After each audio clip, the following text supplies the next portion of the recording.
देखिए, आरक्षण किसी के कहने से समाप्त होने वाली चीज़ नहीं है। आरक्षण किसी को मिल रही खैरात भी नहीं है। आरक्षण एक संवैधानिक अधिकार है और इसके पीछे की सोच ऐसे समाज से आने वाले लोगों को मुख्यधारा के साथ जोड़ने की रही है जिनके साथ किसी न किसी कारणवश भेदभाव हुआ है। अनुसूचित जाति के लोग हों, अनुसूचित जनजाति के लोग हों। शेड्यूल कास्ट कौन सी कास्ट है? ये वो कास्ट हैं जो संविधान में शेड्यूल की गई हैं, जिनका आधार छुआछूत था।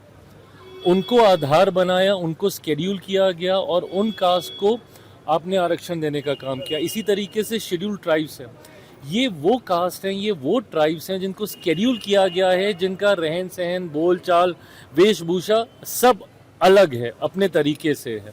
तो ऐसे में चिन्हित करके ऐसे वर्गों को मुख्यधारा के साथ जोड़ने की सोच के साथ बाबा साहेब के द्वारा रचित भारत के संविधान में आरक्षण के प्राविधान किए गए, जिसको आने वाले दिनों में समय समय पर और ज़्यादा सशक्त करने का काम किया गया। और आज की तारीख में इवन ऊंची जाति से आने वाले गरीब वर्ग के जो लोग हैं, उन तक को आरक्षण का लाभ मिलता है। तो ऐसे में इतना विस्तृत दायरा कोई सोचे चाहे कि उसको आप यूं ही समाप्त कर सकते हैं, ये संवैधानिक अधिकार है, इस पर किसी तरीके की चर्चा संभव नहीं। रामदास अठावले ने कहा है कि देशद्रोही है जो आरक्षण समाप्त करने की वकालत कर रहे हैं। अब वो अपनी टर्मिनोलॉजी है, क्या है क्या नहीं, वो लोग अपनी चिंता रख रहे हैं। मैंने हमेशा कहा है कि संवाद से बड़ी समस्या का समाधान हो सकता है।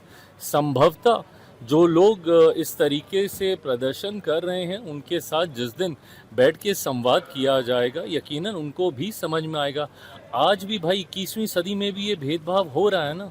आदरणीय खड़गे साहब के साथ जिस तरीके से उत्तराखंड में घटना घटी, उनके मन से जाने के बाद जिस तरीके से मंच का शुद्धिकरण किया गया, ये आज भी अगर ऐसी घटनाएं घट रही हैं तो ये चिंता का विषय है। चर्चाएं इसमें होनी चाहिए कि कैसे सामाजिक न्याय को और ज्यादा सशक्त किया जाए।